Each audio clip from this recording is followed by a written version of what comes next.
Hello guys, in this video I'm going to show you how to blend two images together in Leonardo AI. How to do this is pretty simple. Here in Leonardo AI, just generate your own account or make your own account. From there, head on to Canvas Editor.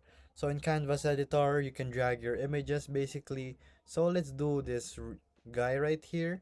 So there you go.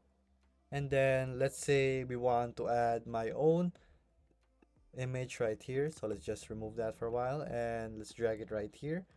So basically, there we go. Let's drag them all together.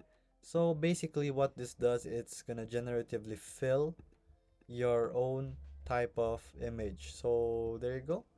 And then here, connect the two. So you have to be more specific than this, but I'm just showing you the idea for you guys to learn. So there you go. Leonardo AI will do the rest, of course. You can choose your own type of fine-tune models right here. So from here, you can do canvas mode, outpage strength, number of images, and image dimension. So there you go. Of course, it's just white. So basically, it just filled it, basically. So it's trying to generatively fill here, as you can see, but it's not that accurate. So there you go guys, this is just the idea. If this video is helpful, please hit the like button and don't forget to subscribe.